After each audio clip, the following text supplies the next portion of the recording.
एक दिन दुर्योधन ने क्या किया, मैं वो बात कह रही हूँ, सारे जहां के मालिक उसकी बात कह रही हूँ, और मैं वो बात कह रही हूँ कि आदमी कर्म बिगाड़ता है, उसका क्या परिणाम होता है, बस कथा से समझ लेना।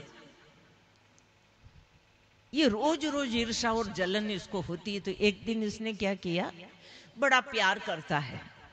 हाँ, दुष्ट लोग जब ज्यादा झुके ना, समझ लेना कोई खतरा है। सर्प अगर झुके तो समझना खतरा है। बिल्ली का सर झुके तो समझ लेना खतरा है।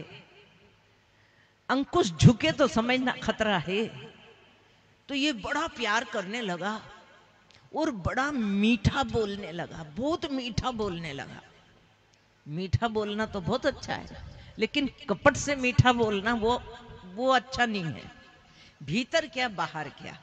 अभी भजन में आपने क्या सुना, तो सब जानता है, हमारे भीतर के सब जानता है और हमारे बाहर का भी सब जानता है। इसलिए एक बात याद रखना, साईं सामे सांचे रहो, साईं सांच सुहाए। भावे लंबे केश रखो, भावे मूड मुड़ाए। तुम्हारी मर्जी वैसे रहो, सापा बांधो, धोती पहनो, पैंट पहनो, शर्ट पहनो, तुम्हारी मर्जी जैसे रहो बाहर से, लेकिन परमात्मा के सामने सच्चे रहना, भगवान के सामने सच्चे रहना। वो कहा भगवान जो बाहर से भी तुम्हें जानता है और अंदर से भी तुम्हें जानता है, वो भगवान। तो दुर्योधन बड़ा मीठा बोल रहा है, वो भैया आज तो तुम्हें मेरे ही घर, मेरे ही साथ भोजन करना है। हाँ, अच्छे लोग होने, अच्छे लोग भोले होते हैं, ये अच्छे लोगों की पहचान होती है, ये भोले होते हैं। उन्होंने कहा कि ठीक है। अब आज भीम को दुर्योधन बड़े प्रेम से भोजन करा दिया। अब लड्डू बना के खिला रिया है और लड्डू में जहर डाला है। खीर का कटोरा भरा है, लेकिन खीर के कटोरे में भी जहर है। और ऐसा जहरीला भोजन भीम को करा दिया। इन्हें लड्डू में भी जहर दे दिया और खीर में भी जहर दे दिया। और जैसे ही वो मूर्छा में आया, क्योंकि जहर चढ़ा तो मूर्छित हो गया, मूर्छा में आ गया भीम। अब उसको देह की कोई सुध नहीं है, शरीर का कोई होश नहीं है। तब दुर्योधन ने क्या किया, रस्सा लेकर के आया, एक चटाई लाया। पहले तो रस्से में उसे बांध दिया, चटाई में लपेट दिया, फोल्ड कर दिया, ऊपर से उसे भी बांध दिया और बांध करके ले गया और पानी में डुबो दिया। नदी, तालाब, समुद्र जो भी था, ऐसा डुबोया कि भीम चला गया पाताल लोक में, वहां चला गया। पाताल लोक में नागी नाग होते हैं। एक बार आपने समाचार सुना हो तो कि बिहार में कोई ऐसा एक तालाब है जिसमें एक पर्व पे नहाने जाते हैं और अंदर पाताल में सांप ही सांप, उस तालाब में सांप ही सांप लाए पकड़ पकड़ के। तो जैसे ही अंदर गया भीम, अंदर में नाग ही नाग। सांप उसे बोलते हैं जो धरती पे चलते हैं, वो सांप। जो सरके वो सांप, जो पानी में रहे वो नाग। ये अंतर है दोनों के नाम में। तो अंदर पाताल में गए तो वहां तो नाग ही नाग थे। नागों ने डस लिया भीम को। अब डसा, जहर था अंदर, जहर से जहर उतर गया। नागों ने डसा तो जो प्रभाव खीर का जहरीली और लड्डू का था शरीर में, वो उतर गया। देखिए आप, सारे जहां के मालिक तेरा ही आसरा है। इन्हें भगवान कृष्ण का आसरा है, पांडवों को। तो उल्टा हो गया, नागों ने डसा तो भीतर का जहर उतर गया भीम का, और जहर उतरा तो युद्ध करने लगा, क्योंकि उसे डस रहे हैं। तो भीम युद्ध करने लगा। तो भीम है। सारे नाग भागे डर के और अपने मालिक के पास गए, वासुकी नाग के पास गए। सबसे सर्वश्रेष्ठ है शेषनाग, दूसरे नंबर पे उनके भाई है वासुकी नाग, और भी है, करकोटक है, अश्वसेन है। ये 6 प्रकार के बहुत प्रमुख हैं, 6 भाई बहुत वरिष्ठ हैं। तो सारे नाग भागे भागे वासुकी नाग के पास गए और शिकायत की, हमें ऐसा मारा, हमें ऐसा मारा, हमें ऐसा मारा। वो पता नहीं कोई आया है पाताल लोक में। वासुकी ने कहा कि चलो मैं चलता हूं। यानी सारे नागों को मारा पीटा, तो ये कोई साधारण नहीं, और पाताल लोक में कोई साधारण व्यक्ति नहीं आ सकता। चलो मैं चलता हूं। तो वासुकी नाग जब चले तो साथ में अश्वसेन, वो भी उनके साथ गए। जहां भीम था वहां आए, सारे नाग भी साथ आए तो अश्वसेन ने पहचान लिया कि भीम के नाना पहचान लिया, अरे ये पांडव पुत्र है, ये तो इनको तो मैं जानता हूं, ये तो भीम है, ये तो अपना इंसान है। ओ हो, बड़े मान सम्मान से, कितने मुश्किल से कोई पाताल लोक में आता है। वो सम्मान से भीम को लेकर के गए। और सम्मान किस बात का किया आप देखना। सम्मान, एक अतिथि आ गया हमारे यहां, उसका सम्मान दिव्य कुंड का रस उनके पास था। दिव्य कुंड, 8 कुंड थे।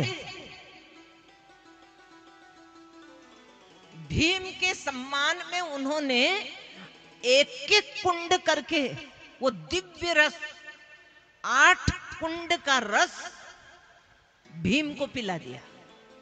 और भीम से कहा, एक ही सैया पर, सैया यानी बिस्तर, तुम्हें एक ही सैया पर, एक ही बिस्तर पर 8 दिन सोए रहना है, उठना नहीं है। हाँ, क्यों? ये जो तुम्हें दिव्य कुंड का रस पिलाया गया है, ये इतना कठिनाई से पचता है ना। आप हल्का फुल्का खाइए, ज्वार की रोटी बहुत जल्दी पचेगी। गेहूं हमारे देश का नहीं है, ये गेहूं विदेश से आया है। हमारे देश में गेहूं था ही नहीं। मक्का थी, ज्वार थी, बाजरा था, मूंग, उड़द, ये सब चीजें थी हमारे इधर, गेहूं नहीं था। लेकिन अब करो क्या, इसलिए कह रहे हैं कि गेहूं खाने से ज्यादा बीमारी हो रही है। आप ज्वार की रोटी खाएं, मक्का की खाएं, वो हल्का जल्दी पचेगा। अब इतना गरिष्ठ है दिव्य कुंड का रस कि अर्जुन उसे पचाने के लिए तुम्हें 8 दिन बिस्तर पे सोया रहना है, सैया के ऊपर, तब जाकर के उसे पचा पाओ। तो भीम की बात है। भीम ने कहा कि ठीक है, पी गया भीम। भीम की खुराक भी बहुत थी, होती है, कोई बात नहीं। एक बार एक निमंत्रण में बाप और बेटे दो ही गए भोजन करने। तो बेटा भोजन करे और पानी पिए, भोजन करे और पानी पिए। अच्छे से खा लिया खूब बाप बेटे ने। घर आए तो पिताजी ने बेटे को एक चांटा मारा जोर से। उन्होंने कहा, पिताजी मैंने कोई गलती नहीं की, आप मेरे को चांटा मार रहे हैं। पिताजी ने कहा, क्यों रे, तू 2 लड्डू ज्यादा खाता, 2 गुलाब जामुन ज्यादा खाता, खा रहा था और पानी पी रहा था। अरे पानी तो घर भी मिल जाता पीने के लिए, है ना। तो वहां 4 लड्डू या गुलाब जामुन तो ज्यादा खाता। तो बेटा बोला, अरे पिताजी आप समझ ही नहीं पाए। वो बेटा उठ के गया, एक गिलास में पानी लाया और थोड़ी सी राख लाया। वो गिलास में राख डाले, वो धीरे धीरे नीचे जम जाए, फिर थोड़ी सी ले, फिर डाले, फिर वो राख नीचे जम जाए। बोले पिताजी मैंने जमा जमा के खाया, खाता गया पानी पीता गया, खाता गया पानी पीता गया, तो मैंने जमा जमा के खाया खूब। पिता ने फिर एक चांटा मारा। उन्होंने कहा अब मैंने क्या बिगाड़ा था जो आपने मुझे चांटा मार दिया? तो पिता बोला कि मेरे को क्यों नहीं बताया,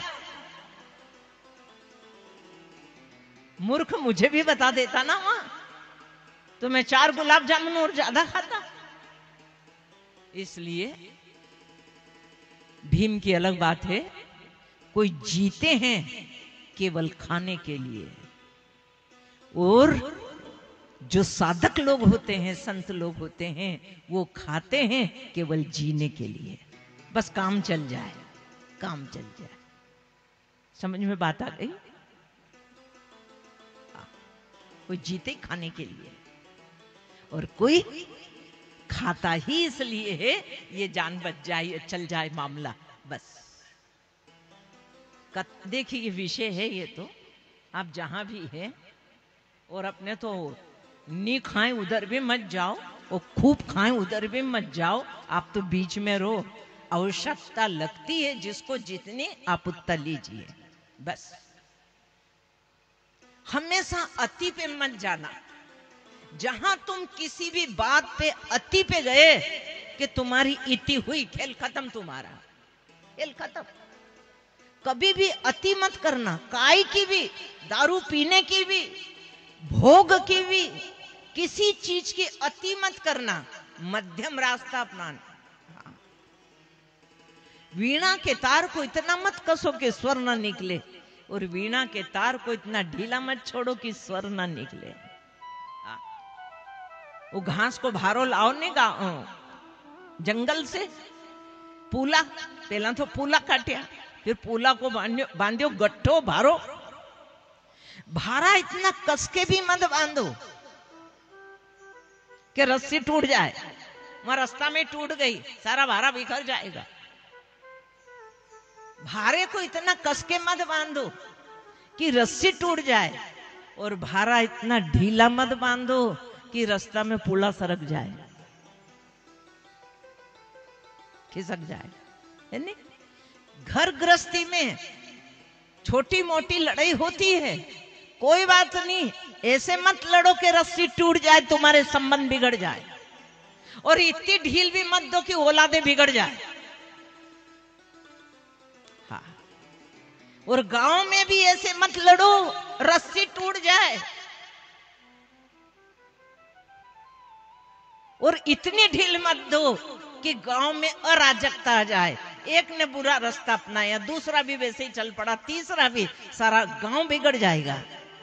थोड़े से 5-10 लोग ऐसे मुखिया रहो, और मुखिया मुख सोचाइए, खान पान को एक, पाले पोसे सकल अंग, तुलसी सहित विवेक, है ना?